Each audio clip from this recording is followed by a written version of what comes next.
Woo! Fucking go.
Did I scare you?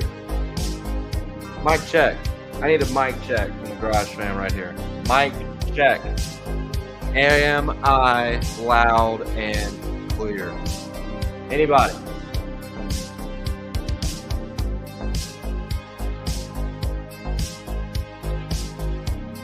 Mic check. Mic check.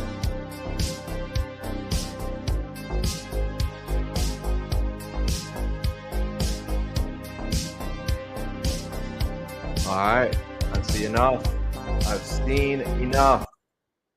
Ladies and gentlemen, welcome back to Dale Center, episode number 8. I already see the comments in the chat talking about last week. It is my obligation to recap. Regardless, it is tremendous pain. It is the worst Dale Center top 5 plays we've ever had in the 7-episode history.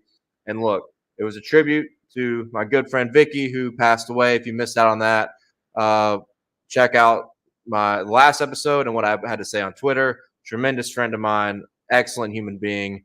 But I will say, don't feel bad, because her sister did tell me that Vicky was really bad at betting.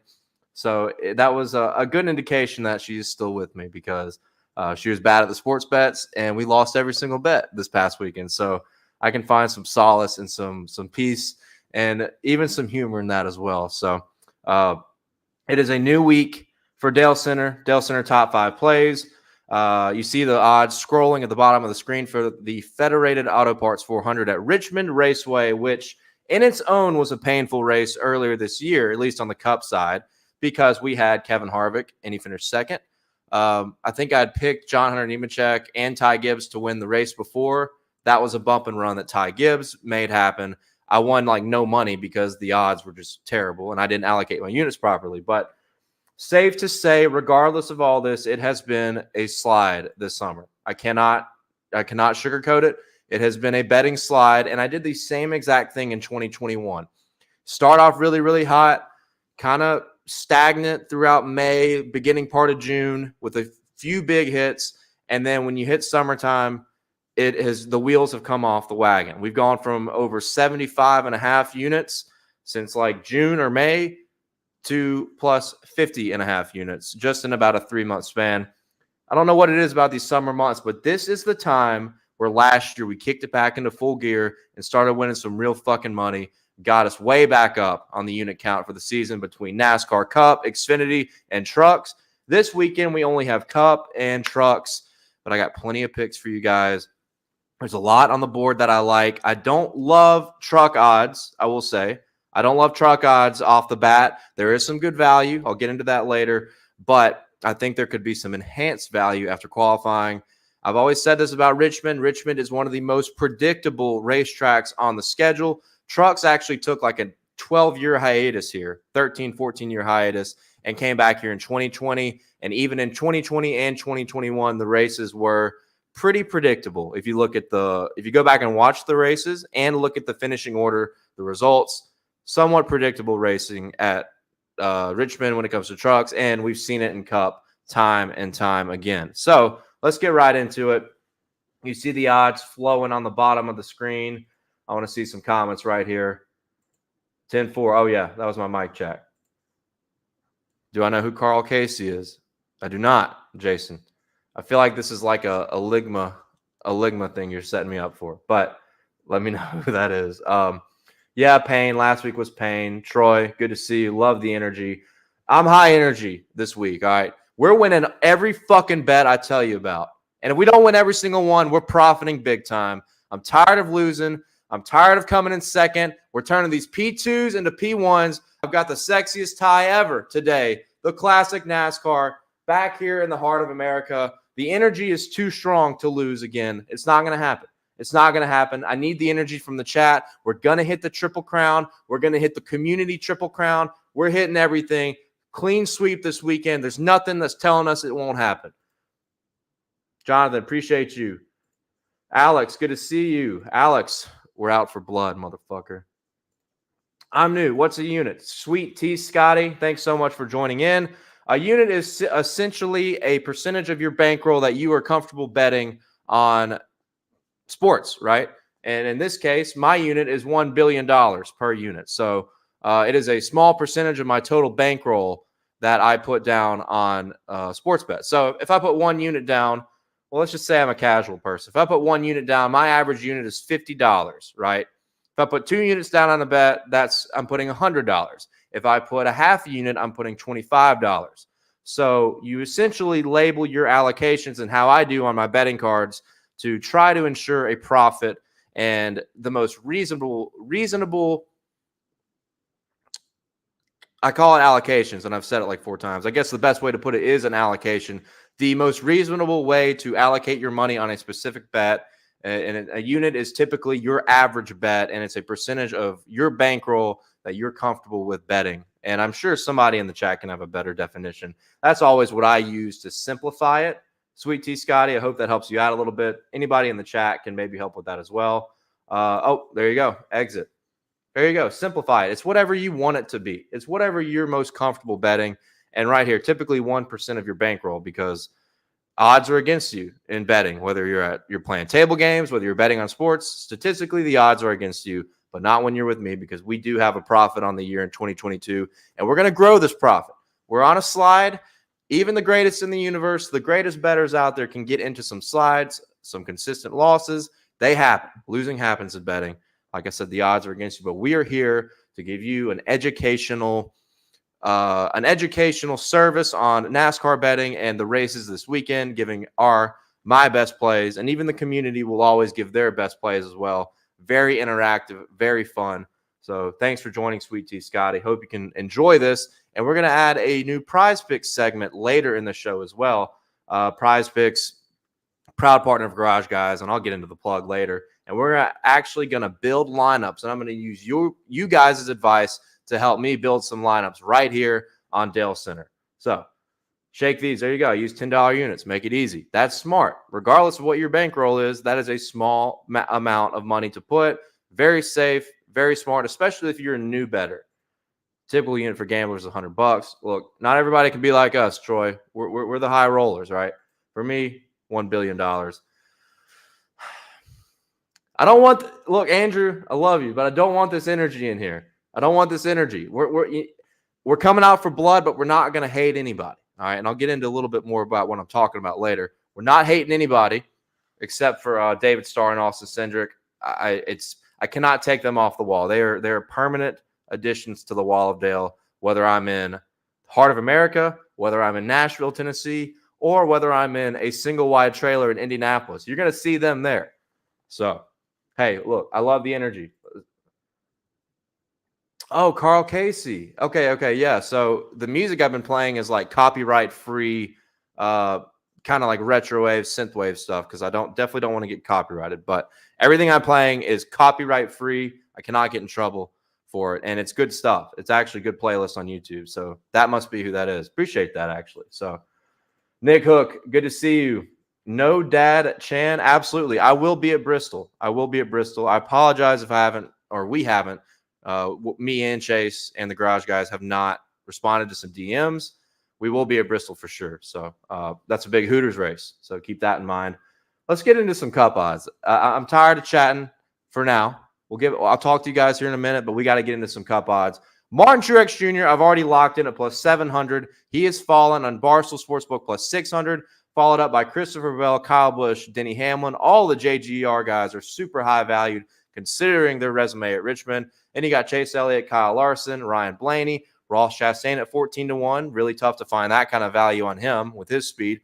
Kevin Harvick, last week's winner at 15-1. Joey Logano, Bubba Wallace, William Byron following up 18-1. And then you get back here with Tyler Reddick, Alex Bowman, Daniel Suarez, 22-1 up to 30-1, I should say. Brad Keselowski, I think, is an interesting one. On some books, he is still 100-1. Barstool Sportsbook has him at 80-1.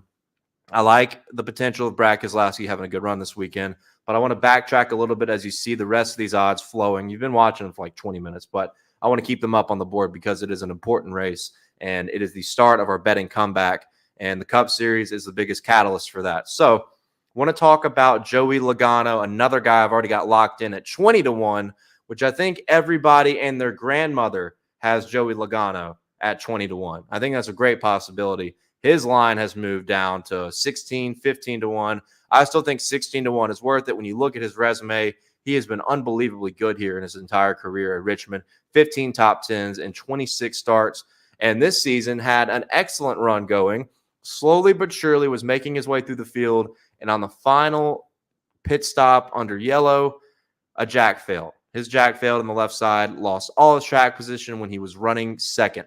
And I'm not saying Logano would have won that race, but he definitely was in contention. When you look at his short track resume this year, he won the Busch Light Clash. He won at Gateway, which Worldwide Technology Raceway, I should say, can be considered kind of a hybrid kind of style racetrack, but also finished second at Martinsville. When you look at lower speed racetracks with high braking, Joey Logano has been near the top when it comes to overall efficiency throughout his entire career in this active field at drivers when it comes to short tracks.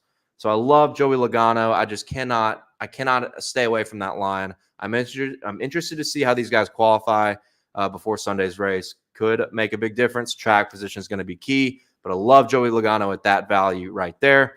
And like I said, I'm already on Truex. You can click the link below in this YouTube video, the link that takes you to the Action Network where it says Dale's Picks.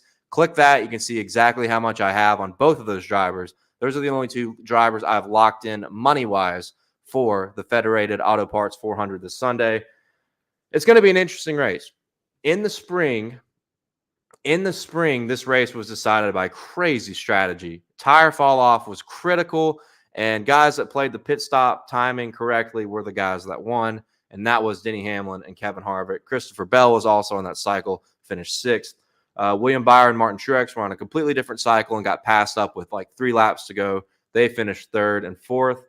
It's going to be interesting. I don't know if we'll see something like that again. I think there's a better chance we'll see maybe a few more cautions that help determine how much doing a 2-stop or a 3-stop strategy later in the race will be a factor, because that was crazy. Denny Hamlin and Kevin Harvick literally unlapped themselves with 40 to go and still pass the leaders, which is just unbelievable. We rarely see that. It was beautiful strategy by those two teams in particular. But looking at some comments here, Ross the Boss and Logano. Look, Ross Chastain was really fast here in the spring, and he just got caught on the wrong end of strategy. Had a couple run-ins with Ryan Blaney. Blaney got him back at the end. I think Blaney got the last laugh with his bump and run. And Chastain just kind of lost the track position, didn't play strategy well, but he ran better than his finish shows. So when you look at Trackhouse, I'm not on Daniel Suarez. He was kind of a struggle all day early here in the spring. Ross Chastain was pretty fast and ran up front like he typically does at every style of racetrack. So I don't hate Ross Chastain at 15-1. I really don't. But I'm seeing the Rockets already for Joseph L. Joey Logano.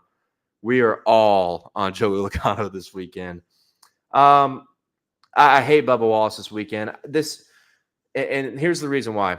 When you look at tracks like Michigan and some other high-speed racetracks that Bubba has been fast at, and in particular 23XI with Ty Gibbs and or Kurt Busch, Richmond is not one of those tracks where you can get away with just having a fast race car, right? Like you have to worry about conserving tires. You have to have very technical braking. And this is a track where Bubba Wallace has struggled on in the past. Now, he was decent at New Hampshire, which is a track that you can say is a good reference to look at when it comes to just overall data. So that is definitely something to keep in mind. But when you see Bubba priced alongside Joey Logano, even Ross Chastain, I think that is crazy. Absolute crazy. And Troy, I just see this message here. Where did you find this line? Because this is a Hammer Time line. I have not seen this. If this is one of your fucking Iowa books or some underground thing, I hate you. But that is an unbelievable Hammer Time line, in my opinion. Even though 23XI has been good, absolutely cannot do it. Greg Mathern just said it best. By the way, check out GarageGuysFantasySports.com and G Mathern 84, NASCAR Titan, a.k.a. G-Money, a.k.a. Garage Guys Attorney. Greg Mathern's been absolutely shredding on NASCAR Cup Series betting, and he's writing articles over on GarageGuysFantasySports.com. And I agree with this. Maybe not 80-1. Maybe not 80-1 because there was a glimpse of light at New Hampshire where they were pretty fast. But definitely like 50 or 60-1, right? Like definitely something lucrative. 16-1 is crazy. Absolutely crazy. I agree with you there. Betfred. I don't know. Does anyone have Betfred? Betfred? How the fuck do you even say this? But this is some Iowa book that just gives outrageous lines. And I want to say this one more time. Let me find it. Willie B. Hey, Willie B. I know I'm going to get distracted here by some of these comments. I am interested in Willie B. Sweet Tea, he was good in the spring, and they definitely used strategy to their advantage to get track position, and it was an excellent call by Rudy Fugel. Where is that? Where is that right there? Where is it? Boom. -1. That's just fucking crazy. If you could get Betfred, just hammer this line because that makes absolutely no sense. Yes, Greg is a NASCAR Titan. I think that's a great nickname for Greg because we have me, greatest in the universe, NASCAR God. Chase is the NASCAR Wizard. Greg, NASCAR Titan. So we got to come up with names for Cody Zeeb if you're in here and Derek Yoder if you're here because they also contribute to the website and are doing some really good things in the industry right now. Do we think Alex Bowman comes up and sneaks this one? I just don't think so. They have no momentum. Well, actually, he did finish 9th last week. I will say that. They did get a top 10 run. They needed that desperately. But when you look at Bowman at Richmond, other than that win where he snuck up and led the last 8 laps, it was just not enough for me there. And this year on short tracks, they haven't had any kind of winning speed either. So I can't do it. I can't do it for Alex Bowman. Let's move on real quick and talk about the return of Truck Night in America. Last time, I did tell you about Grant Enfinger when we had trucks, and he won. He was like plus 550 for a top 3, and I was like, hammer time. Hammer, Flip Phone Johnny, a.k.a. Johnny Salter. I was like, one of those guys is going to be there and finish in the top 3. Turns out Grant Enfinger won. I grabbed him at plus 20-1 after Dale Center, but told you on the show last time we had Truck Night in America that my guy was going to win, or at least finish in the top 3, and that was a good lock bet. We are back this weekend at Richmond. Truck Night in America is here. Let's get those lines on the board. John Hunter Nemechek opens as a favorite at 3-1. Crazy, absurd line. Not touching it right now. Zane Smith at 450. Corey Heim at 650. Chandler Smith at plus 650. Look over at DraftKings. He's plus 700. Love that line. Hocevar, Majeski. Been a lot of talk in the Garage Guys Discord about Ty Majeski with his speed on shorter tracks. Ben Rhodes at 10-1. I'm already on Ben Rhodes for sure. But go to DraftKings and do that one because he's at 12-1 on DraftKings. We're sleeping on Ben Rhodes. This has been a great track for him historically. Veterans typically run better at this racetrack when you look at all three NASCAR National Series, not just trucks, not just Cup, even Xfinity. And when you look at the 2 return races to Richmond since 2020, look at the top 5, look at the top 10. Veterans run this place. It's not a super fair place to rookies in any NASCAR National Series event. So keep that in mind when betting on Richmond. I think we'll see the veterans take over throughout the weekend, not just Cup, but in trucks as well. So Grant Enfinger is dangerous right now. Grant Enfinger is actually the most dangerous driver in the truck series because he has nothing to lose. He's already locked into the next round. He can do whatever the fuck he wants, and short tracks are right in his ballpark, as we saw at IRP. I called it Old Man Weekend. I can't call this one Old Man Weekend. Maybe Big Veteran Guy Weekend. I don't know, some shit like that. But Grant Enfinger is going to be a guy that's going to be potentially super dangerous this weekend, along with Ben Rhodes. So those guys really stick out to me off the bat. I'll go ahead and say, and there's been some chatter about this guy too. I think Ty Majeski's gotten a good bit of chatter in the NASCAR channel Discord. But I have to talk about Stuart Friesen. I'm in full fade mode on Stuart Friesen. And I feel like that could be contradicting to what I just said about veterans being really good at Richmond. Well, when you look at Richmond in the 2 years we've been here, Stuart Friesen has a finish of 10th and a finish of 13th. They've been better this year. They seem like they've improved on these shorter racetracks. Friesen's typically really good at Phoenix. He was good at IRP a couple weekends ago. But I just don't see it out of Stuart Friesen in this team this weekend. This is a track where his competitors that have been running in the series since 2020 have outperformed him. If I can see a matchup of a top-tier guy like Chandler Smith, Ben Rhodes, I think I have seen that matchup, Ben Rhodes over Friesen, maybe even Grant Enfinger, I think I'm going to fade Stuart Friesen on a few of those matchups. So I'll point that out, too, before we get into some more picks and analysis. Let me check some comments right here. Back to finger time. Love that. Love that. You know, I'm pissed because, here we go. This is actually important info. Betfred is in Louisiana? I didn't know that. I could actually fucking use that. I got to go make me an account. But I can't boast about their lines because they're not is it a bookie? Is it a reputable, is it a bookie site, like an underground thing, more like Bovada? Or is it a reputable legal sports betting site? I don't know. Troy, you could give us more insight on Betfred, but it is in Louisiana, Arizona, Colorado, Pennsylvania, and Iowa. Lucrative lines, but Truck Night America, baby. I'm so fucking pumped for Truck Night. This is what we need. Xfinity Series has been painful recently, right? Xfinity Series has broken my heart multiple weeks in a row. So it's good to have Truck Night back. I'm so fucking ready, even though it is at Richmond, which can be somewhat of a snoozer, but trucks will find a way to make it exciting. Derek Toyoder, I don't know. I like the creativity.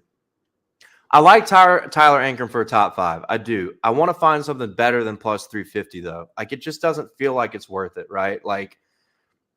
He's been really good here in his 2 or 3 starts. I think he finished 3rd here last year, or 3rd in 2020, 5th in 2021. So I think he's got 2 consecutive top 5s. This program has been solid at short tracks, but he just doesn't do it for me from a talent perspective. 40-1 might be worth a sprinkle, though. I think it will. Keep an eye on FanDuel this weekend. Everybody, you know what I mean when I say keep an eye on FanDuel this weekend when practice and qualifying start. That could be a good time maybe to get Tyler Ankrum. And I don't want to say it publicly because I know the agents are listening. Just put it in the chat. Put it in the chat what I'm talking about on FanDuel. For anybody new listening, keep an eye on that. Ben Rhodes, 15-1. I don't know where you grabbed that, but that's a hell of a line. Top 3, 10-1. Like I said, I just don't know if I can do it. I don't know if I can do it just yet, but I'd rather just take the to win and top 5, even though I'm not crazy about the top 5 line. Betfred is a UK book, so it's legit book and casinos. Okay, good info. Appreciate you on that one. Is there a correlation there, Sweet Tea Scotty? Stuart Friesen does well if he's been running in different dirt series during the week and leading up to the race. That could be a correlation, right? which this track really doesn't race anything like dirt. I don't know. There could be a correlation there. I'm not saying there isn't, but I just have that feeling along with some statistics to back me up. I'm going to fade Stuart Friesen this weekend. He's due for a bad run, too. He's been too good. We've already got the Triple Crown parlays coming in. I was going to say the Triple Crown parlay master, but Trevor's more like the fucking degenerate, craziest parlay master. If that is, I don't know. What we need to come up with a name for Trevor on that one. But Ankrum top 5, Bell over FBK, fucking Brad K. No, that can't be a line. Bell over Kyle Busch is what that must be. Hey, dude, you're just in time, Raphael. You were just in time. Good to see you again, my man, and thanks for coming back. I don't know. I'm gonna wait. Trevor, when we get into the Triple Crown segment, send that back in, and we'll talk. We'll talk. Psycho Parlay Master. Yeah, Trevor basically runs the Psycho Parlay channel in the Garage Guys Discord. So bring that back to us. One last thing I want to talk about. We're filling more time in because we don't have 4 or 5 races this weekend like we've had when it comes to having IndyCar or Formula One, even the Xfinity Series, which has been fucking painful. I'm so close to labeling Xfinity as not a sport. And I know a lot of other bettors agree with me on that one. Caesars Sportsbook just posted Camping World Truck Series futures odds now that the playoffs have started. And I absolutely love this. And full disclaimer, I'm upset because John Hunter Nemechek opened at plus 750 originally, and that line was gone within like a couple hours. I remember looking at it, and I was like, holy shit.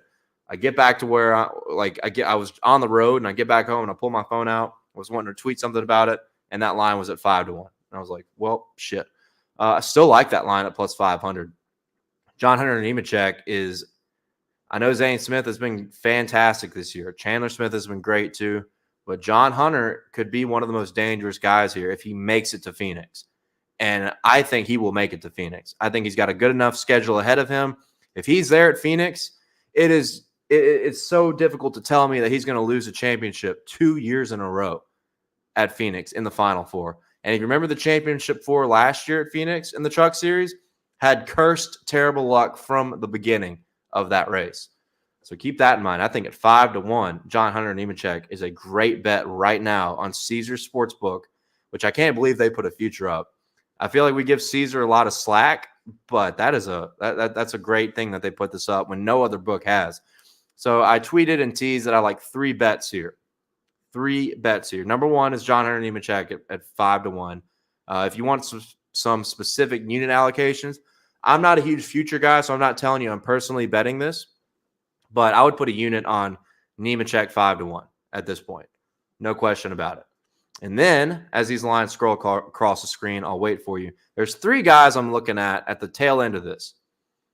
And that's Ty Majeski at 18-1, Christian Eckes at 18-1, and Carson Hocevar at 20-1. I would pick 2 of these guys out of that little group of 3 and put a quarter of a unit on 2 of them. And if I had to give you 2 to do that with, probably would do Majeski and Hocevar. I feel like Christian Eckes just doesn't have it. And he is right now on the outside looking in when it comes to getting in, advancing to the next round of the playoffs. We got 2 more races to decide the next round of the playoffs. Eckes just cannot finish. Majeski has been really good, and I feel like he's getting better. Like, while Eckes is feeling like he's kind of relegating, I feel like Majeski's getting better and he's learning, right? The learning experience at IRP when it looked like he had that race won should have saved some more tire, right?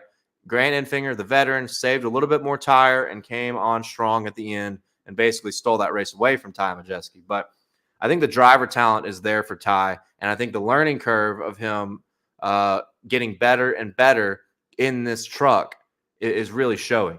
So if I could pick 2 guys right there, put a quarter unit on Majeski and Hocevar, because we've seen, I don't even know what else I need to say about Hocevar. He has been in contention to win so many times this year. And I know it's slim, and that's why he's 20-1, because he hasn't won this year. He's on that bubble to advance to the next round. But the guy has had super fast trucks everywhere. And we've seen him run well at tracks like Phoenix and IRP, led a bunch of laps. So that's another guy, if he makes it to the end, and which, by the way, last year, the guy that won the championship didn't even win the race at Phoenix.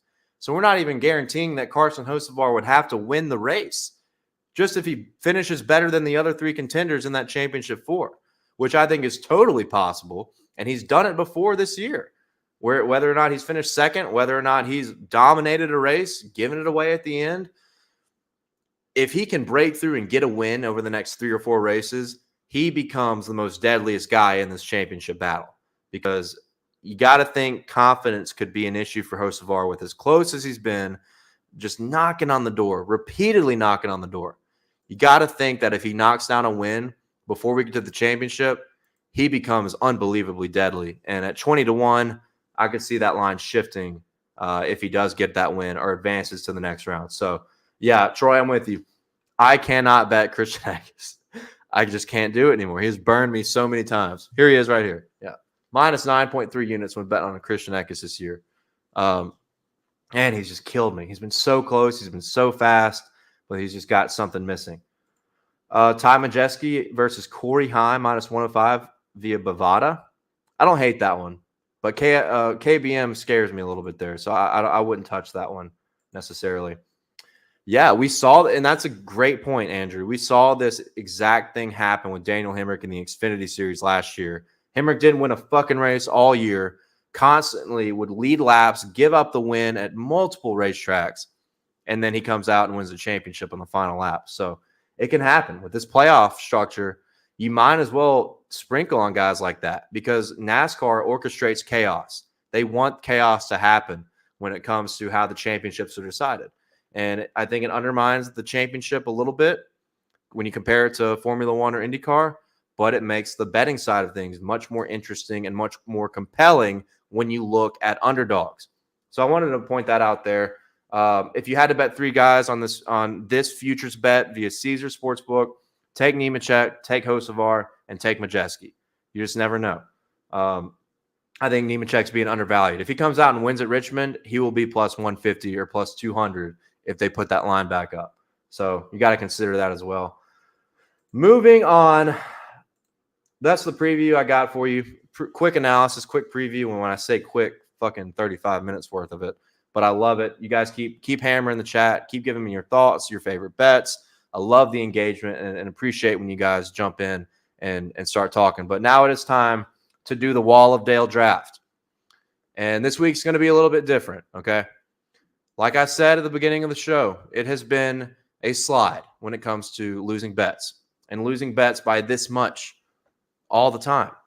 It's killed me. It's absolutely killed me. We've lost a chunk of our unit count in 2022 and being close every fucking time like this.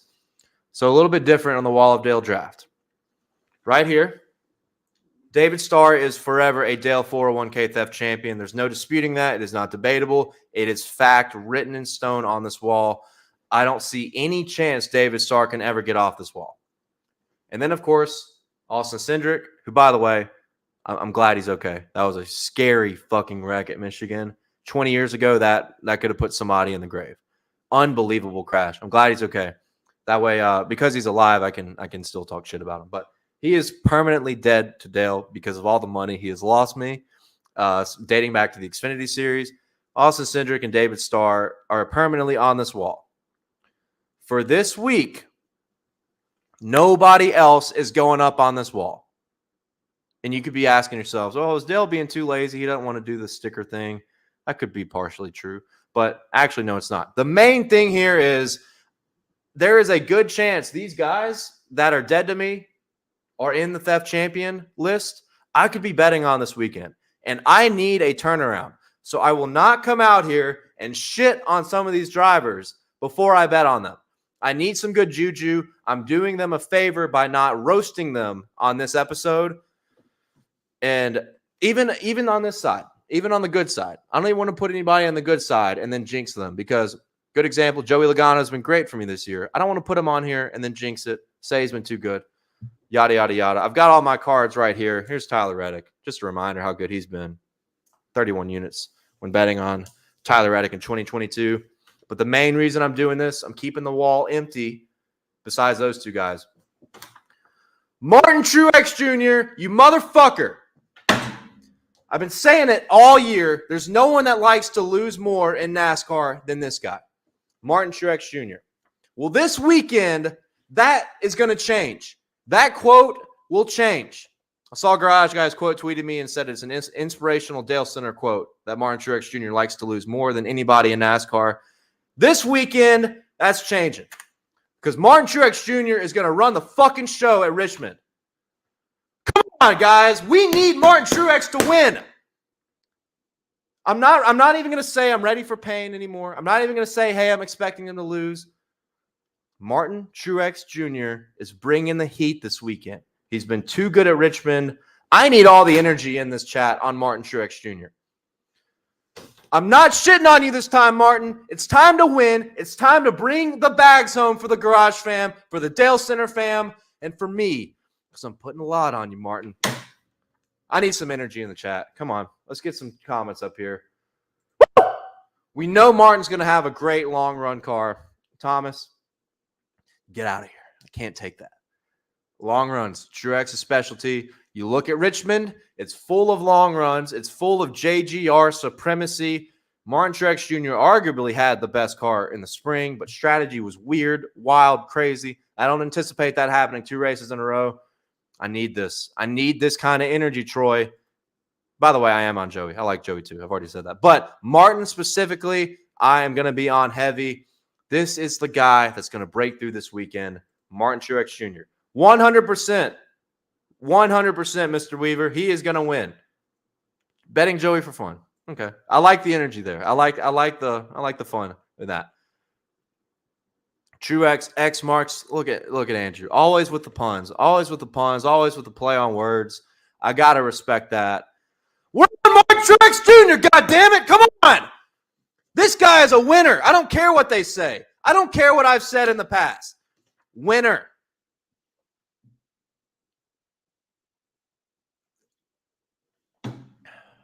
No, I did not do cocaine. No, I did not do Adderall before this. I am a fully sober man. And I actually don't do drugs, period. But I do drink sometimes. I did not drink any tequila. Anything that has given me a boost for this. This is high on Martin Truex Jr. Literally, financially, psychedelically, however the fuck you want to say it. We're on Martin Truex, ladies and gentlemen. If you said anything that he's going to lose, I'm not pulling up the comment. I'm not putting the comment on the screen. We'll see about this. I've already got a good chunk on him, but I'm not at 3 units yet. I'll go ahead and tell you that. In Truex, we trust. Bass Pro. Big bets win big money. Yeah, that's a good point. I did say I meant sober. I don't do drugs. I don't do drugs. That's the sober part. Can you be sober from drugs and then not sober from out? Does it work that way? I don't do drugs, kids, but drinking is fun sometimes. I'm sorry. Drinking is fun sometimes. Me and Troy, I feel like have a lot in common because we like to slam Busch Lights on occasion.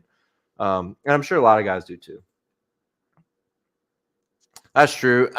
Look, I want the energy from Martin, but I understand, which, by the way, on Barcelona, he's plus 600. I understand if you see that. If you missed out on the plus 700, I understand if you want to wait and kind of, feel it out. Because there is some good value like Joey Logano at the price he's at. Maybe a sprinkle on Brad Keselowski at 100-1. But I need all the energy from Martin Truex. But, yeah, no, just positive energy on it only. No buts. There is no buts. Positive energy on Martin Truex Jr. Pound Busch lattes for MTJ. Well, you're welcome to make them if you want. Raphael, do you think JGR will? So, I'll let you guys read this. I have thought about this. I actually have thought about this. Do they put extra effort to get that car in because, the only JGR guy not in? I just don't know if it's going to work like that. Let's just say let's change the scenario. Let's say there's 13 guys that have won in 2022, and all the Gibbs guys have won. They've got plenty of playoff points. They're solely locked in and focusing on the playoffs.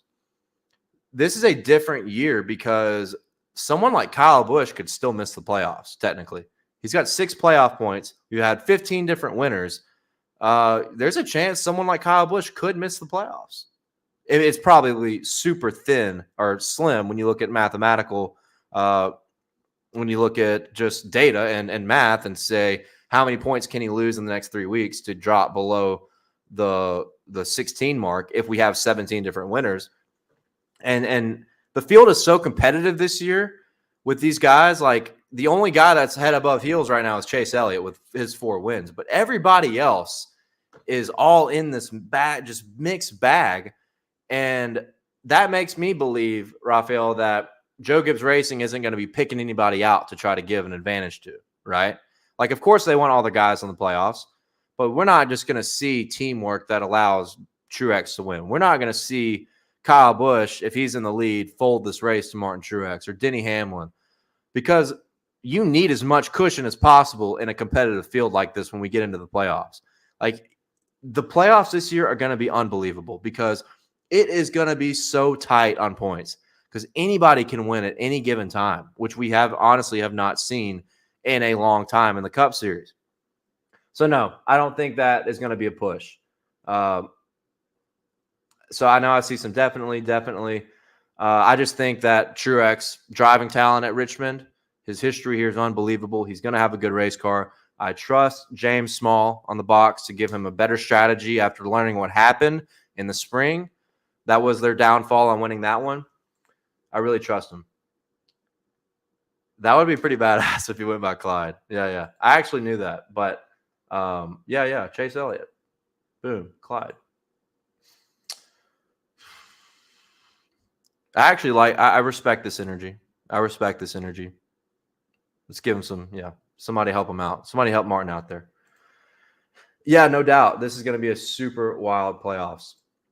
Larson, 10-1. He was pretty good here in the spring, but just Hendrick Motorsports at this track, historically, I'm kind of riding the wave on the track history. Plus, if you look at short tracks this year, Hendrick hasn't really done a whole lot compared to what Penske's done. Chase Briscoe won at Phoenix. I know that's technically not a short track, but it races kind of like a short track. You look at Gateway, Joey Logano won. That's a track that races kind of like a short track. No Hendrick guys were a factor there. So I just don't know if I'm going to be on Team Hendrick. I would look at Team Hendrick more at qualifying because they typically qualify well everywhere.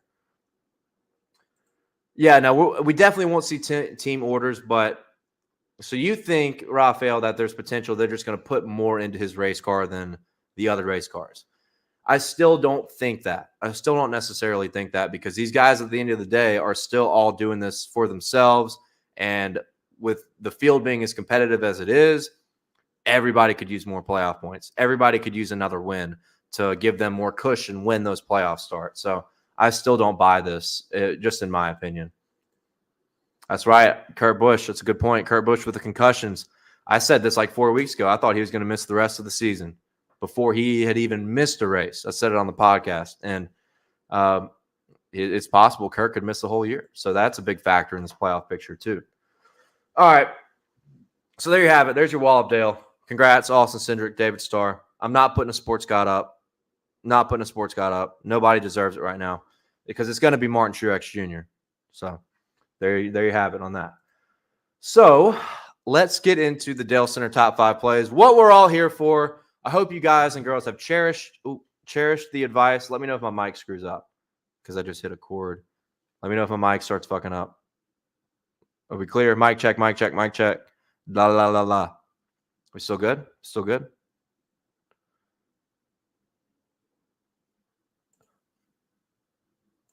Bring their best gun to the fight anyway. Every week anyway.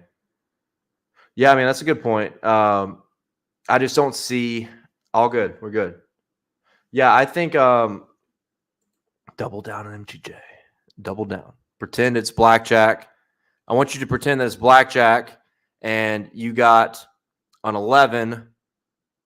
Well, hold on. What would be a double down situation? Yeah, you got your cards were an 8 and a 3, and the dealer drew a 5. So that's an easy double down play on the blackjack table. That's what I want you to do. I want you to think about that on Martin Truex Jr. Your chances are good. Appreciate you guys on the audio check. This mic has been giving me fits recently, and I think I'm gonna have to get a new one soon. Yeah, there you go. Yeah. 10 against a 6. Yeah.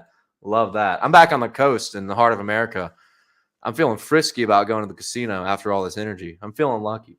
I'm feeling so damn lucky, ladies and gentlemen. But now, like I said, hope my advice you guys and girls could cherish into the betting weekend on trucks, cup, even trucks, futures. Let's get into the Dale Center top plays of the weekend. I want to see you guys before I get in. I'm going to turn the music on. Let's get the mood going. Not that one. There you go. Let's get the mood upbeat. I want the energy flowing, and I want to see what you guys think my Dale Center top 5 plays will be. Put them in the comments. I want to see if anybody is able to guess any of my top plays. If you've been here the whole time, if you've listened to my dialogue and my reasoning, analytics, statistics, whatever the fuck you want to package that up as and call it, give me some guesses. Give me some guesses on what you think my top plays are going to be. I'm sure everybody's going to be saying true, right? Yes, you will be on here. That's an easy one. But I've got some notes right here and a few other drivers too. I just really like this tie. I really like this tie a lot. Like a lot. I think the Harry Gant one, I got to bring that one back out in a couple weeks. Harry Gant loves Christmas. But dude, this one's so bold and clean. I just love it. Once I see 10 comments, I'll read them out and then I'll go over the top plays. I know I'm extending the hell out of the show, but I just have too much fun being here with you guys and Chase Elliott back there. Shout out to Hooters. Hooters is the shit. And you can use promo code GarageGuys to get $10 off your food as well. Check that link. There's a link below for that in the YouTube description. Save money at Hooters with promo code GarageGuys. All right, I see 8 comments. I need 2 more guesses. Come on. Not looking at them. One more comment. We'll get into it. One more comment. Turn the music down a little bit. One more comment. I'm still looking at 9. Somebody hit enter. There it is. All right. Blaney Poll. That's a good bet. That is a good bet when you look at the data. No question about it. Joey Logano top 10 minus 125. Also a good bet. Minus odds top 10s have tended to fuck me over recently, though, even when all the data says it's going to happen. Smith over JHN plus 105. I don't hate that one, but I'm scared of fading John Hunter at this moment. I know I said I hate that plus 300 line, but I'm definitely going to stay away from matchups for now. Truex winning number 1 play. Suarez over Bubba on DK. Hate this matchup. It's a total stay away because when you look at Daniel Suarez, he was not good here in the spring. Yeah. I'm looking more towards, and in the Tanhart Triple Crown, I'll talk about a Bubba Wallace matchup. How about that? Joseph top 5 plus 220. Great bet. Ankrum top 5. Nemechek top 3. Logano top 3. Bad K top 10. Willie B versus Bubba. Troy just knows me too well, man. MTJ P1, Logano P2. Harvick top 5 plus 200. You know, I didn't talk about Kevin Harvick, but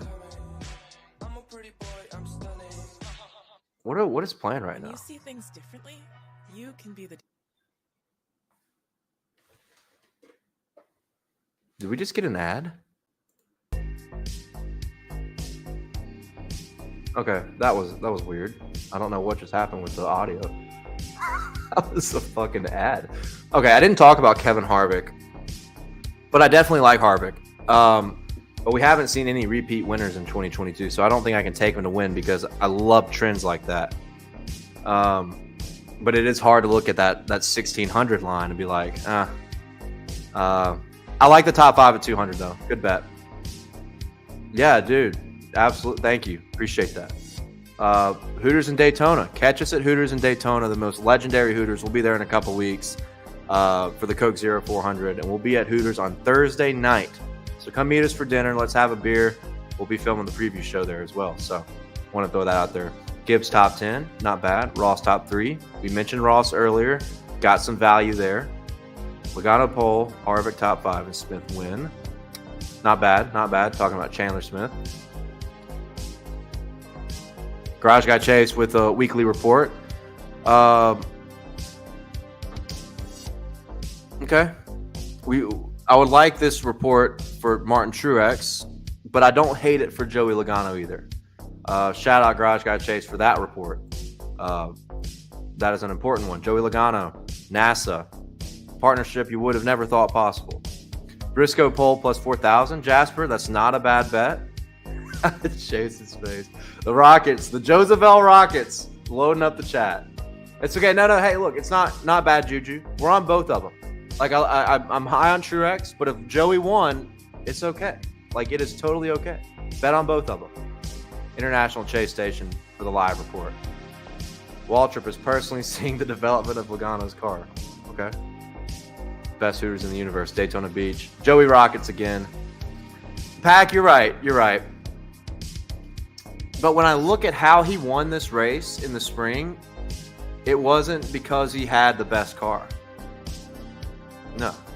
It wasn't because he had the best car, right? It was because crew chief had excellent strategy. Excellent strategy. And of course, like that could come into play. But the way that race turned out was an unprecedented Richmond race. I know this is Gen 7, but I have to trust the data of the track history that this race is typically a snoozer and the best cars emerge at the end, along with veterans emerging at the end as well. I know it's Gen 7, anything can happen. It's been a crazy year. But that also adds, you want to use a Gen 7 argument, like anything can happen.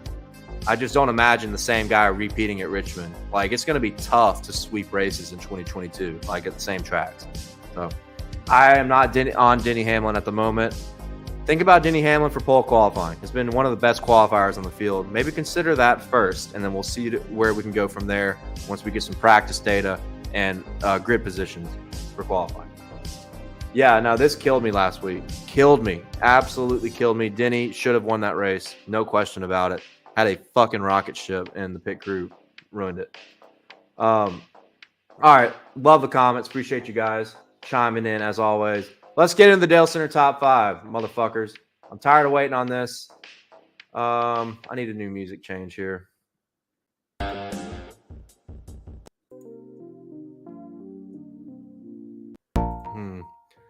There's a song on here called Into Space.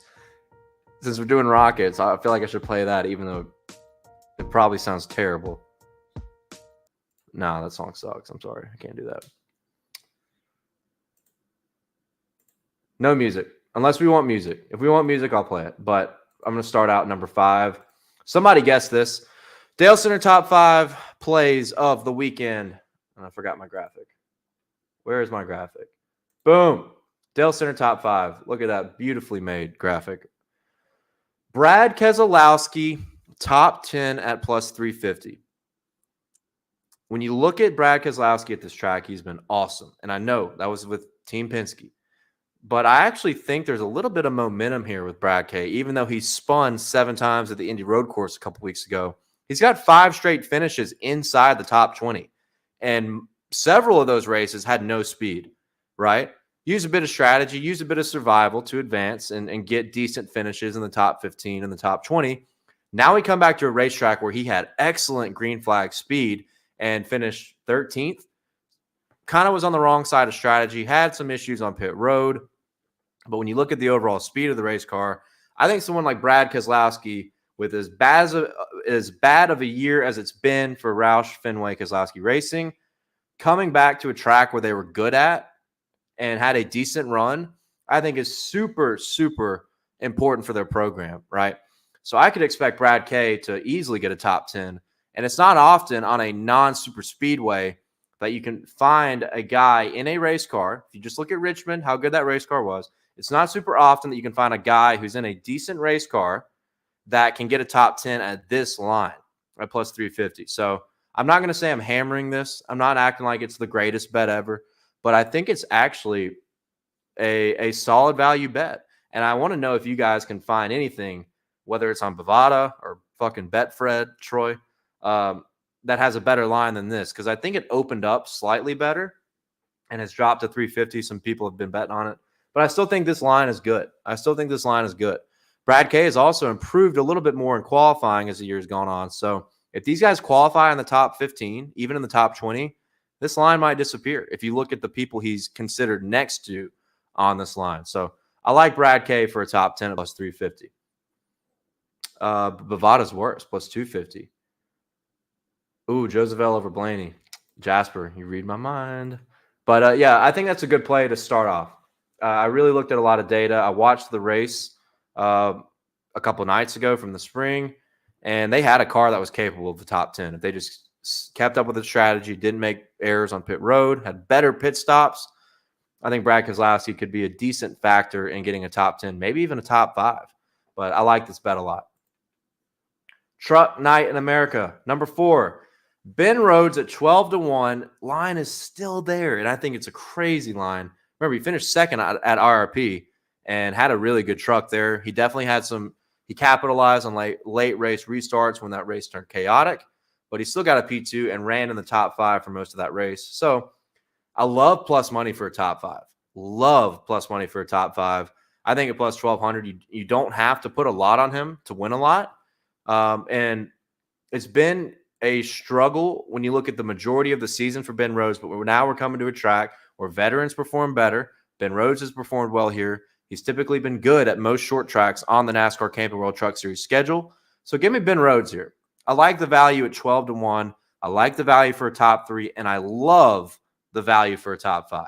So give me Ben Rhodes. Any action you can find on Ben Rhodes when it comes to win, top 3, top 5, I would take it. Maybe another thing to consider is these guys haven't been great at qualifying in 2022. Maybe they don't qualify super well, and you can find some just overall more enhanced value on Ben Rhodes once qualifying is done. So keep an eye on that, and watch out for FanDuel. Remember FanDuel, wink, wink, wink, wink, wink. That's FanDuel. FanDuel. Anybody new to the show? Somebody fill them in on what FanDuel does during practice. But I love that play. I think that's really good value. Number 3, Chandler Smith over Corey Heim. Corey Heim has been great this year when he's gotten into a truck. He's won a couple races. He's had some bad runs too, though. Has had some wrecks. And when you look at his starts, Gateway, you can include Gateway. I mean, when you look at Gateway, Worldwide Technology Raceway, where Corey Heim won, he really had no business winning that race. Late caution kind of got him up there. Chandler Smith had the best truck by far. Chandler Smith was dominant and got wrecked by Grant Enfinger, had damage, and still drove all the way back up through the field. And on the final restart, Corey Heim blocked him down all the way to the inside wall. That pissed me off. And look, I get it, though. You want to win. You don't get a lot of opportunities when you're Corey Heim. Not racing full time, not racing for a championship. It's whatever. It's a racing move.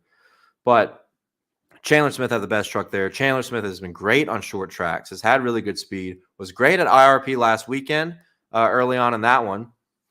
And this is a track that typically is not great to rookies, no matter what series you look at. And when you look at the top 10 finishers in 2020 and 2021 at trucks, the one young guy that really stuck out was Tyler Ankrum.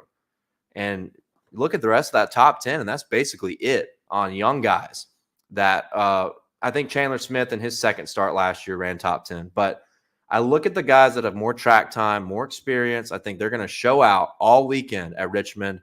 Corey Heim has never raced here before, not in any NASCAR National Series, not even in ARCA. Give me Chandler Smith. Has some momentum with the win at Pocono a couple weeks ago and was really fast at IRP. Didn't get the finish they wanted when they got into some trouble. But I like the and I know Chandler Smith isn't like a grizzly veteran here, but I like the experience in a matchup like this. You're going to price them the same way. Give me Chandler Smith all day in this matchup. I'm going to load up some comments right here. Let's see. Yeah, you guys help out Sweet Tea Scotty with sports books. New to the show, new to the betting. Thanks again for joining in. Love having you here. And hopefully the chat can kind of help you out on some betting advice. No comment. Okay, here we go. On fucking Betfred. Slightly better value on Betfred for that, but I still love the minus 115.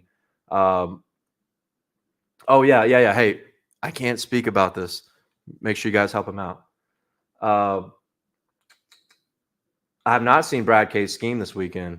Don't you put that on me. Don't you put that bad omen on me, Trevor. But yeah, no, I love this line. If you want to max play matchup for trucks, give this to me all day. I think Chandler Smith beats him. I'd say Corey Heim. I don't think Corey Heim's just going to shit the bed. I'd say he finishes between 8th and 12th if I had to give a guess. I just like veterans and guys with more experience at a track like Richmond. It's typically more friendly to the veterans. So love that for trucks. Final two plays. Jasper, I think, said this one. Logano over Blaney at plus 105 via Barstool Sportsbook. I'm just going to go with straight raw data from this one. If you look at the last 10 Richmond races, Joey Logano has beaten Ryan Blaney in 9 of 10 head-to-head. And the one that he lost was from this year in 2022. But Ryan Blaney, I don't think would have beaten Joey Logano if they didn't have an issue on pit road. If Joey Logano doesn't have a jack failure on the final yellow flag pit stop, I think Joey Logano would have won this matchup. So would have been 10 for 10.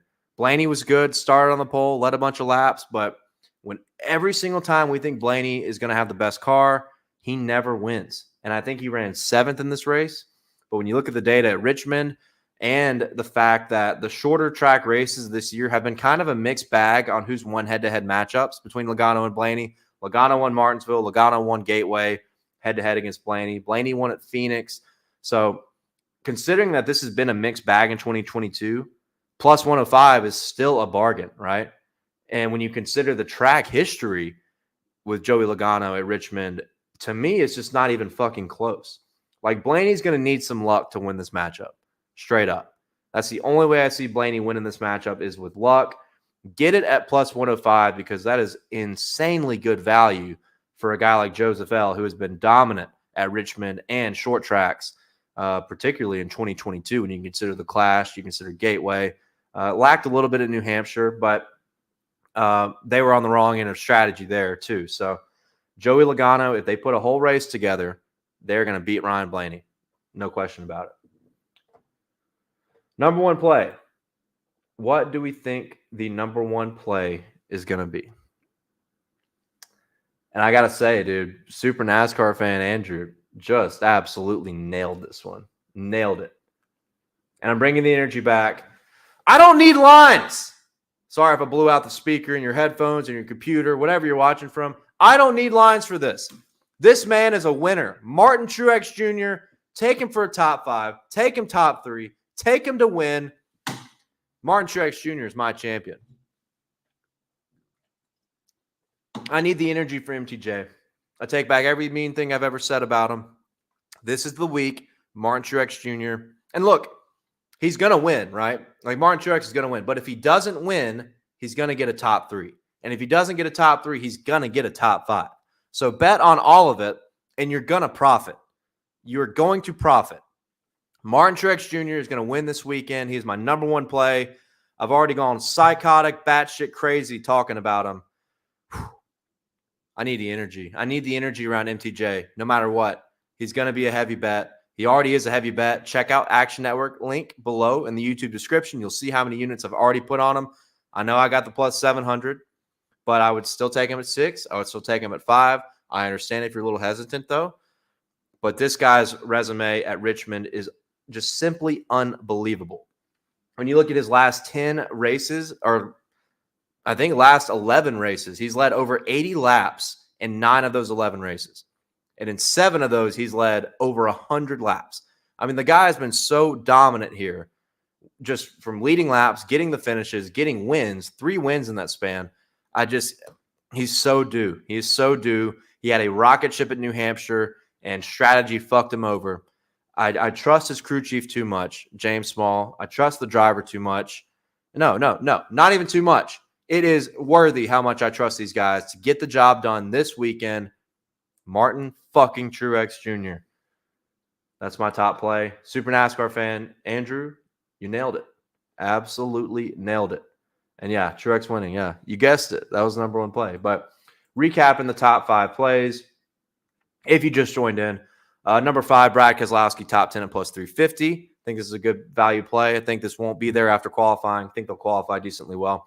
Ben Rhodes in the truck race, top 3, top 5, and to win. I think there's good value there for Ben Rhodes. Chandler Smith over Corey Heim. I like the guys with experience. Corey Heim, never raced here before. Chandler Smith has had rocket ships on shorter style racetracks.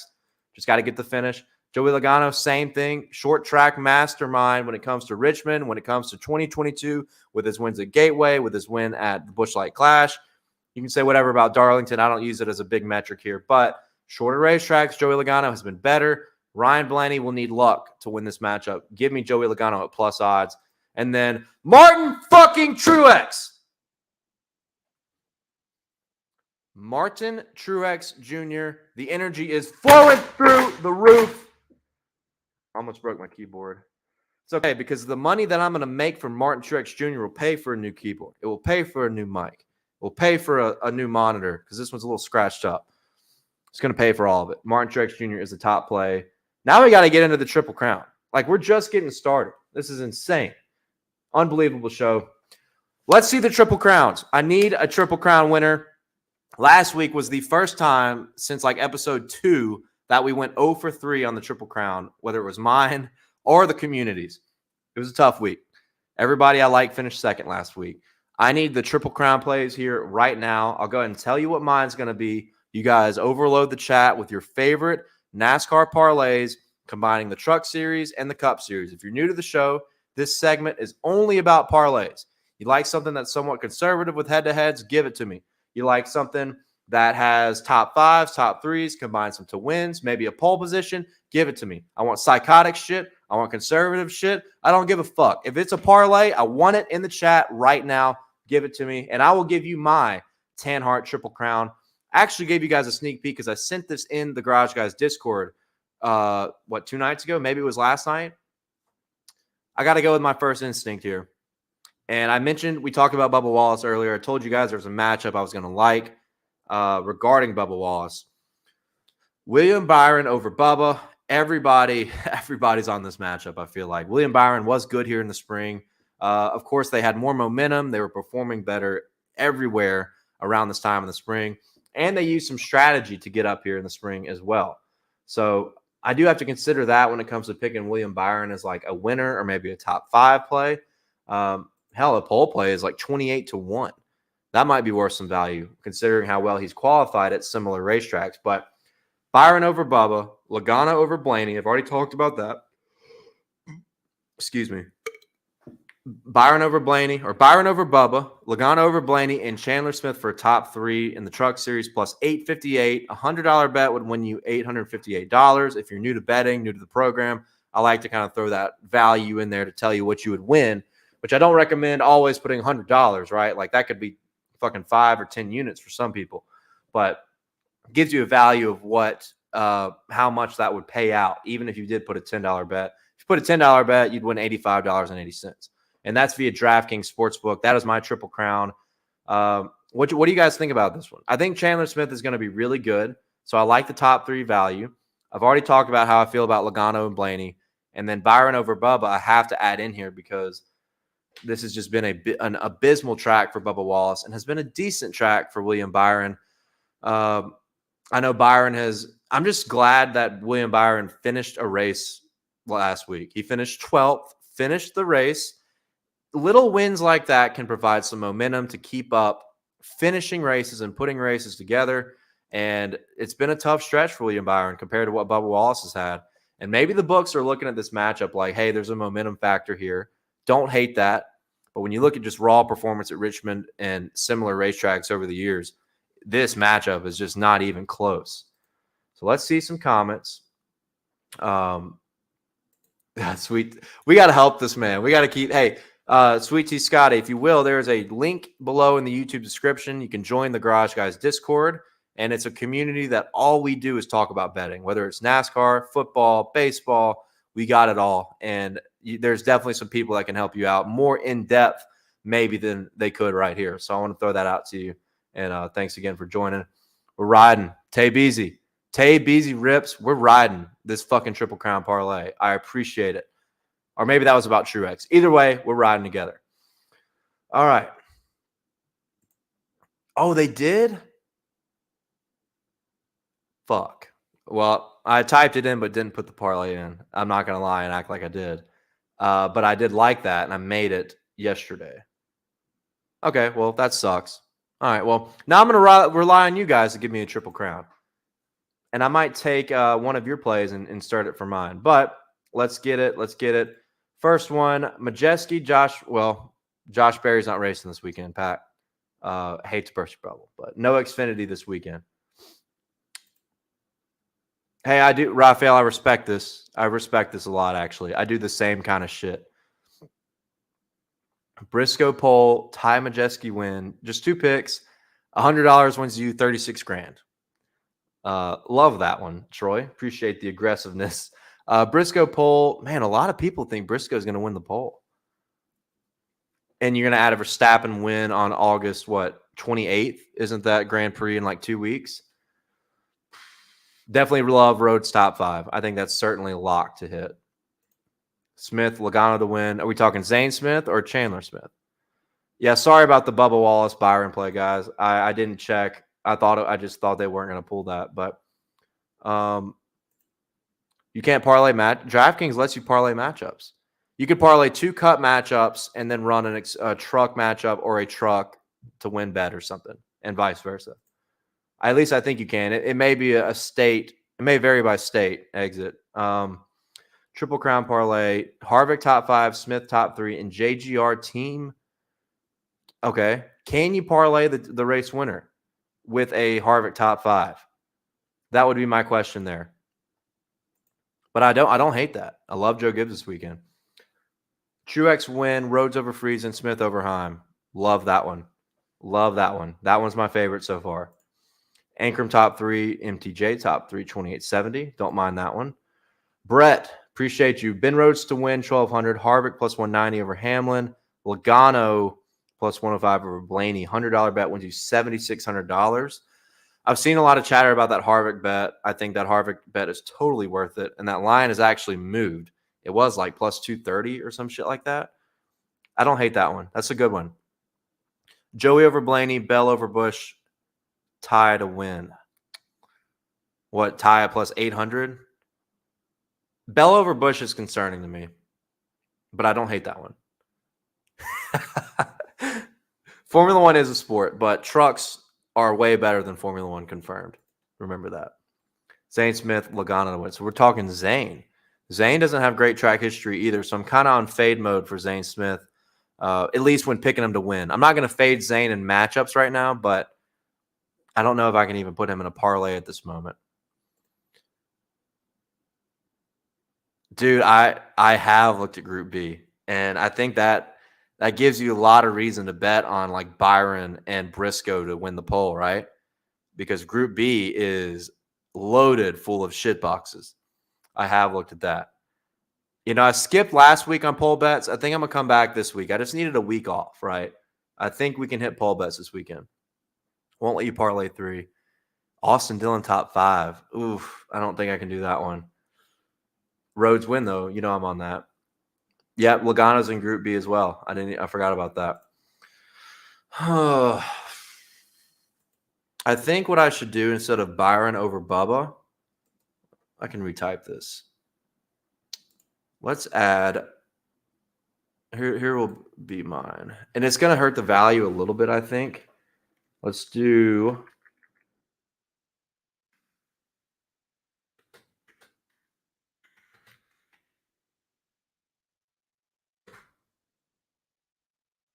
I got to take the one that plus 850. It's not going to be plus 858 anymore. Let's just do this. Boom. All right, that's the new one. Since Byron over Bubba was pulled, let's do this as the Triple Crown. Rhodes over Friesen, Logano over Blaney, and Chandler Smith top 3. That's the Tan Hart Triple Crown of the weekend. Ben Rhodes to win and Truex win parlay is plus 9,000 on DK. Andrew, you know what? I like your other one. I like that one's pretty juicy. Let's see. Unless we get some more parlays, I think I'm going to roll with this one.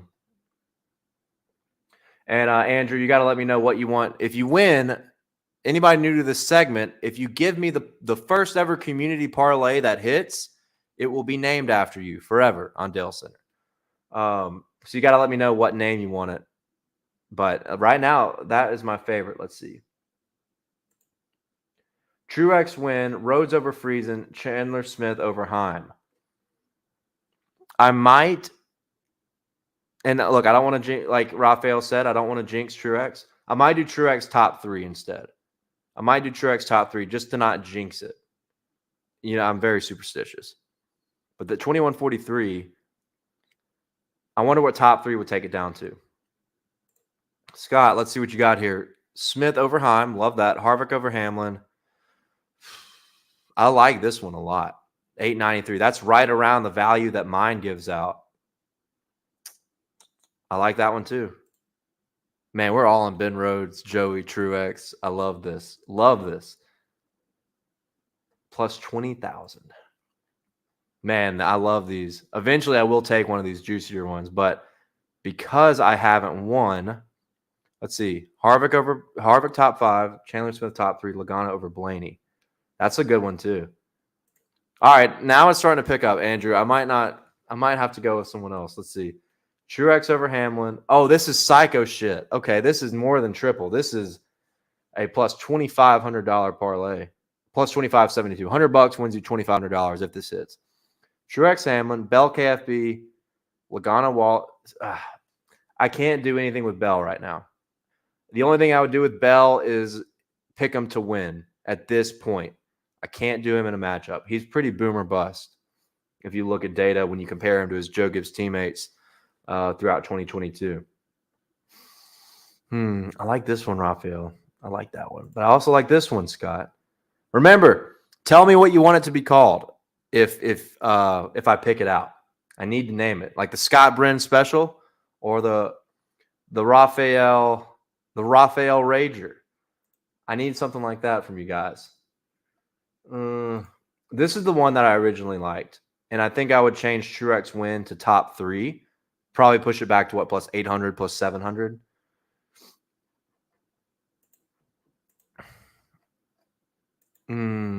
Interesting. I feel kind of bored right now, so I'm gonna play some music. I feel like this jam has played a good bit, but I don't care. It's pretty lit.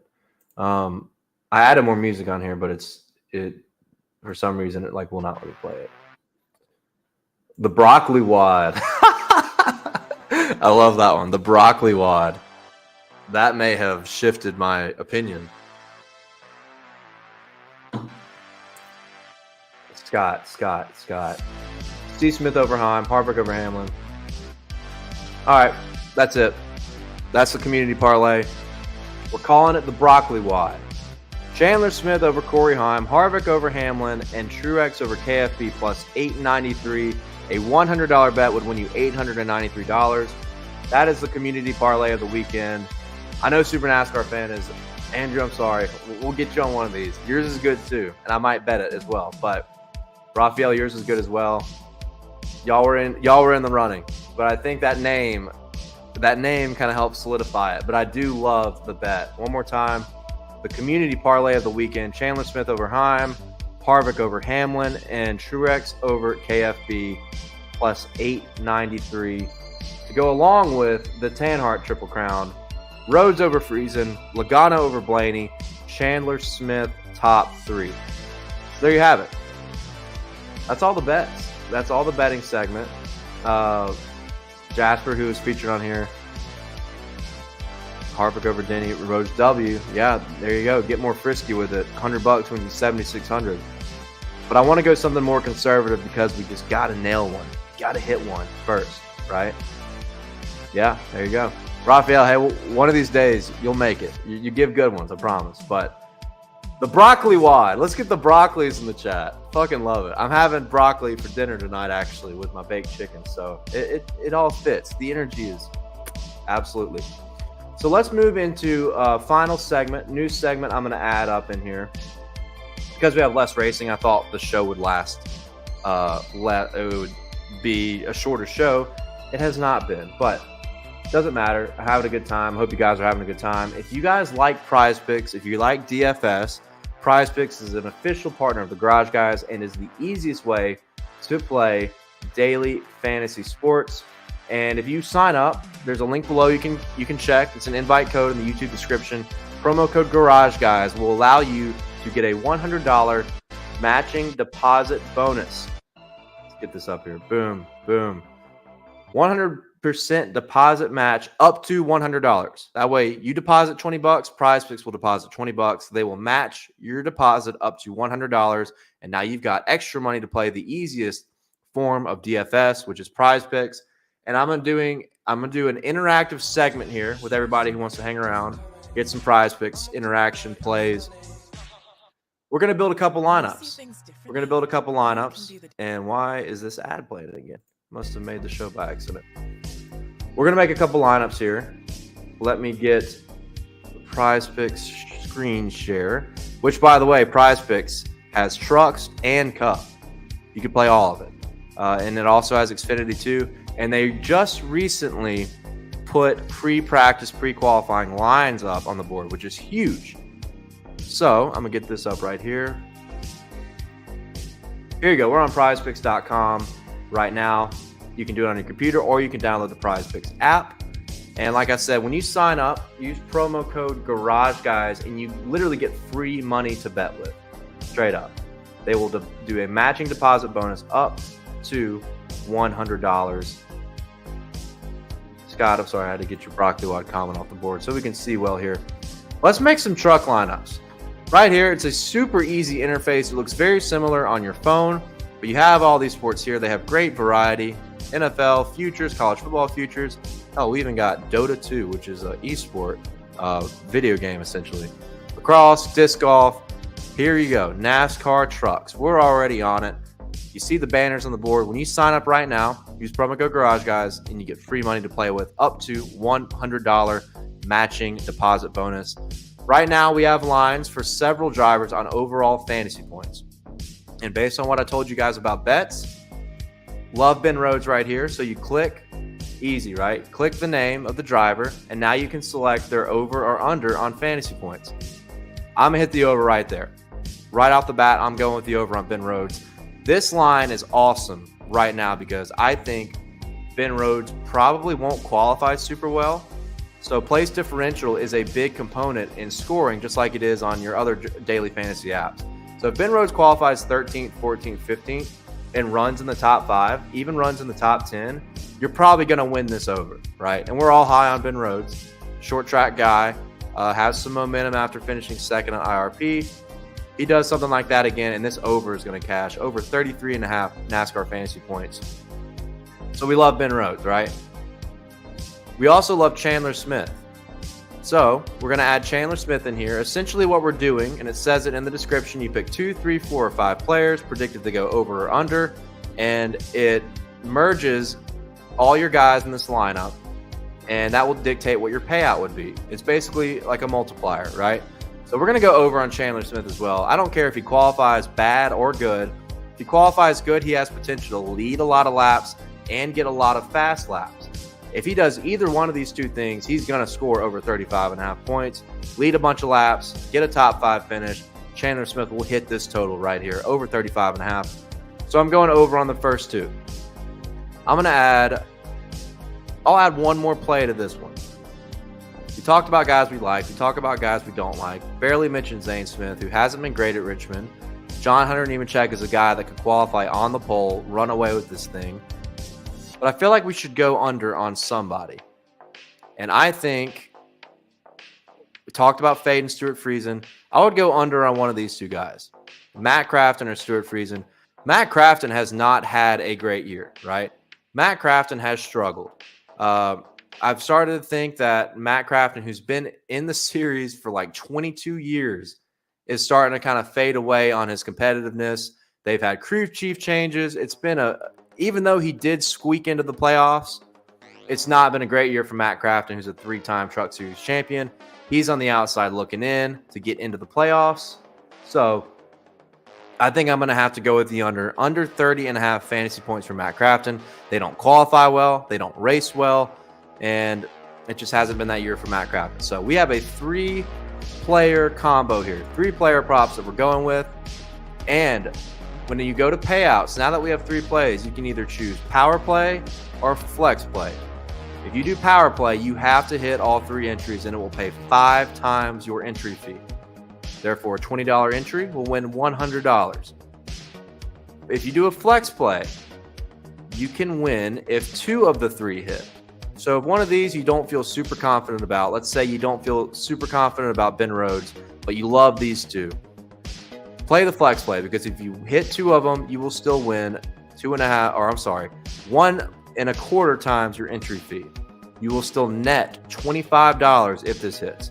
Personally, for me, I'm a power play guy. I like to go all the way, right? So I'm going to do the full power play. If you put 20 bucks in, you would win 5 times your entry fee if this hits. This is all fantasy points. And by the way, once we get practice and qualifying out of the way, you'll have more than just fantasy points you can do. You can do fastest laps, you can do place differential, and you can combine NASCAR trucks with NASCAR Cup as well.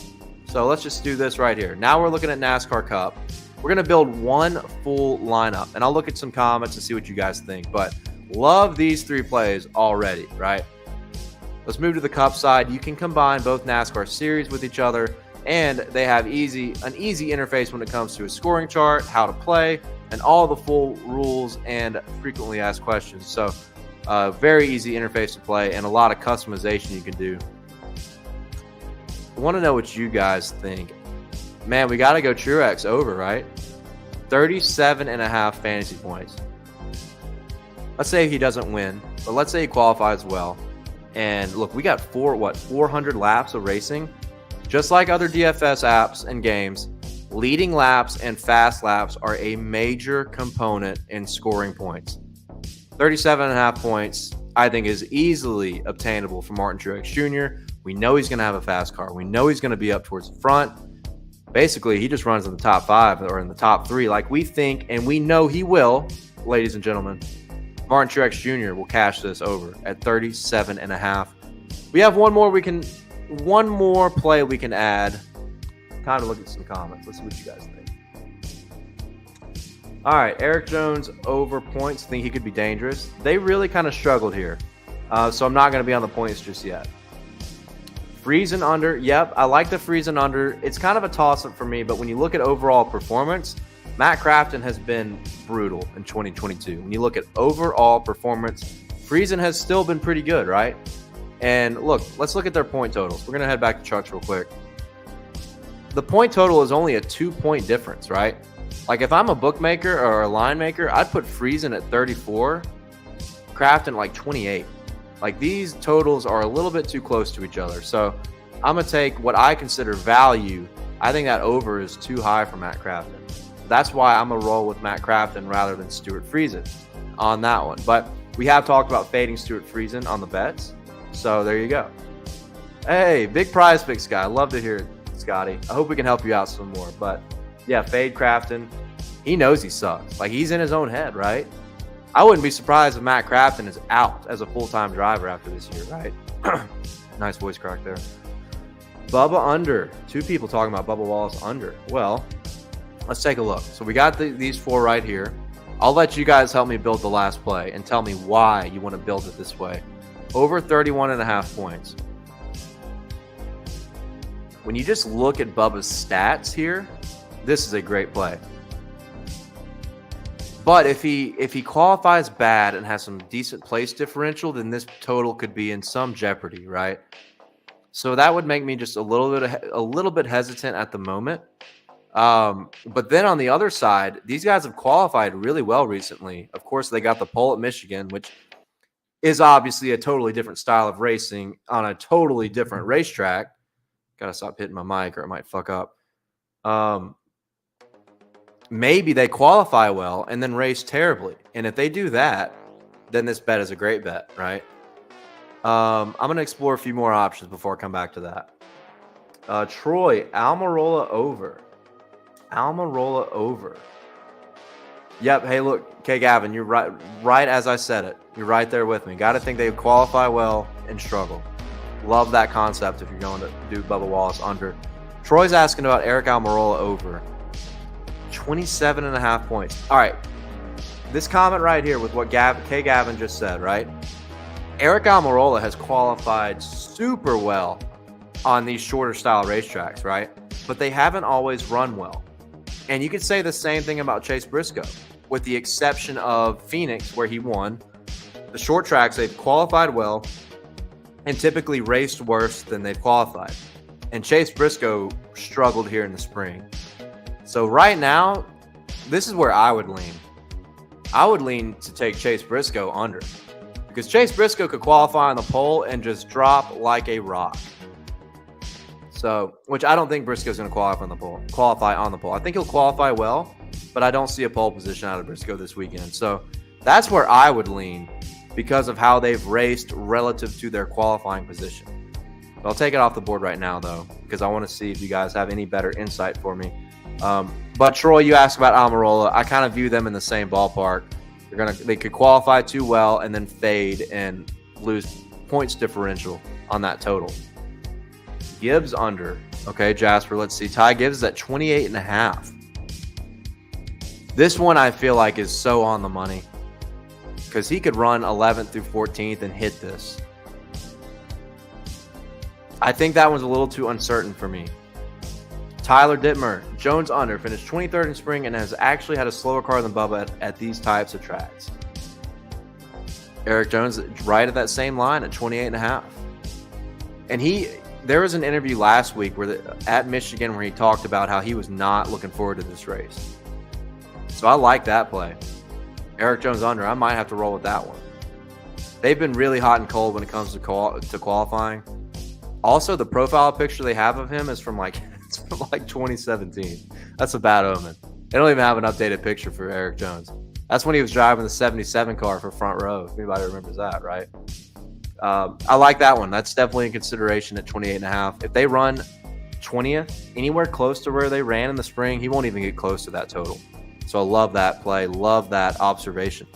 Alex Bowman. Lost Profit. You think Alex Bowman under is going to hit? That's a high total for a guy that struggled, right? Yeah, there you go. Bowman has been struggling. But Alex Bowman ran decent here in the spring. Like Bowman, I had a little bit better of a car than his finish showed. I think Bowman could have run top 5 had he been on the winning cycle. So I think I'll stay away from that because Bowman did have some speed. Let's see what you guys think. Yep, already saw that. Yeah, there you go. Oh yeah, top 10 last week. You can look at momentum being kind of a factor here. No way he is in the top 10 even on his hot streak. So you think the Bubba is a lock, huh? Man, I really like that Eric Jones one.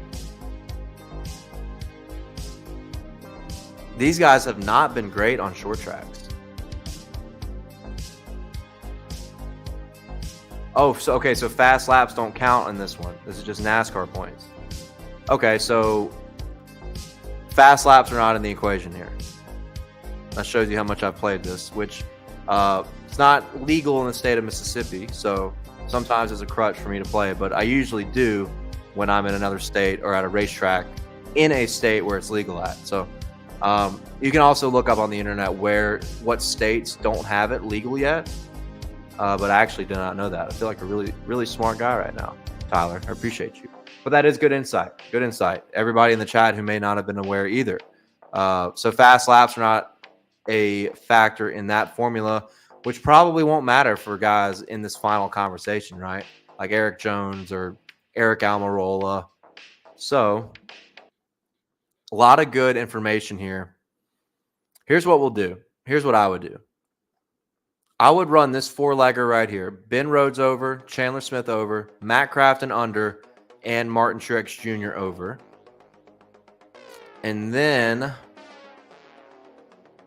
let's take Truex out. Let's take Ben Rhodes out because we got a lot line on those guys. Let's keep Chandler Smith over and Matt Crafton under because I love these two plays, right? Love these two. Let's add Chase Briscoe. Let's add Eric Jones. And I'll put Bubba Wallace. Let's go under on all 3 of these. You know, some people say life is too short to bet the under. I don't think so. This is a good 5-legger, I think, where you can combine both series and profit. So, Chandler Smith over 35.5 points, NASCAR points. Matt Crafton under 30.5 NASCAR points. Chase Briscoe under 26.5 NASCAR points. Eric Jones under 28.5 NASCAR points. Bubba Wallace under 31.5 NASCAR points. It's also funny that they have Bubba Wallace Jr. Like, that's not, his name is Darrell Wallace Jr. So, I don't know, that's kind of funny. And there you go. This will mark it as a flex. And if you hit 3 out of 5, you win 0.4 times your entry fee. 4 out of 5, you double your money. And 5 out of 5, you win 10 times your entry fee. 10 times your entry fee. So, I mean, you can go $20 to win 200. How about $100 to win 1,000? That is a fat payout. And based on what you guys are telling me and based on how I already felt, these are all very, very formidable plays for this Sunday and for this Saturday. So, love this lineup as a heavy play. So, there you have it. There's 2 lineups that I like, combining a few different things. I know somebody just said Denny's over 37.5 points. I just don't know, man. I just can't buy into Denny Hamlin this weekend. And I don't know if part of it is just bias because he burned the shit out of me last weekend with his pit crew. This pit crew has had horrendous problems all year long. And you have one mistake under a green flag pit stop, whether it's him speeding or an uncontrolled tire that his pit crew fucks up, then he's out of the race completely under green flag pit stops because he'll get lapped twice and lose all his track position and any potential to get it back up. So I can't ride with Denny. Cannot ride with Denny on this one, but I don't know. What do you guys think about that? Okay, there you go. Tyler, NASCAR points, gives 1 point for a stage win, I believe. That could always be a factor. I mean, every week I see these lines hit or miss by a point or a half point, like all the time. Maybe not every week, but whenever I can check in. So yeah, okay, you were answering Andrew's question right there. So yeah, I mean, if you go with the theme that I've been giving out, that veterans rule this place and the younger guys kind of struggle, then that's not a bad play to take Ty Gibbs under 28.5 NASCAR points. There you have it. I remember, you can see the banners. The banners have been here the whole time. Use promo code Garage Guys when you sign up. There's a link below in the YouTube description where you can sign up and use promo code Garage Guys, and you get free money to play with. Up to $100, 100% deposit matching bonus. You can play the easiest form of daily fantasy sports, and you can do NASCAR Trucks, NASCAR Cup, and the ever so painful Xfinity Series. So, Chastain's on here. Lost Profit. He's on here. Oh, by the way, I meant to reply to somebody earlier. Somebody said, isn't Ross Chastain racing in the Truck Series this weekend? No. It is his brother, Chad Chastain. Do not bet on that guy. That's all I'll say about that. But Chastain's here at 34.5 points. They just don't have a picture for him. A couple guys don't have a picks for it, but PrizePicks and NASCAR are a decently new combination in 2022. So they're still working on all this, and it's still a very, very fun game to play, and very, very high potential to win a lot of money too. So love PrizePicks. It's really spiced up the DFS game. And yeah, Trevor, our boy Chad Chastain, the cantaloupe guy, Cantaloupe Chad. Ross is the melon guy, watermelon guy. Chad Chastain's Cantaloupe Chad. I just came up with that on the spot. Cantaloupe Chad. Love that. Absolutely love that. But yeah, Eric Jones and Bubba Wallace, great unders. That's why we kind of combined a couple of those in there. So that is the PrizePicks segment. And holy shit, we've been going for an hour and 41 minutes. Unreal. What a show. I thought this would be a shorter show. A shorter Dale Center show, huh? Wow. A lot of fun, a lot of high energy. I appreciate everybody who's chimed in. I like to continue doing the PrizePicks segments because looking more at this, I feel pretty confident that we can nail some lineups here. And remember, you're not playing against anybody else. It's not like DraftKings or FanDuel when you're playing against other players. It's you versus a book, right? You versus a line maker. So it feels like you have a little bit more control over whether or not you win. And the profitability is really strong if you can nail some picks. So I think we'll continue the PrizePicks segment going forward. And don't forget about that promo code. Said it 1,000 times. You can see it below in the comments in the description. And that will do it for Dale Center. riding the energy on this guy. He is my winner. He's my champion. He loves to win. His name is Martin Truex. Woo! I'm a sweaty man. And what a hell of a show. Thank you guys. Thank you guys. Hell of a show. Hell of a weekend.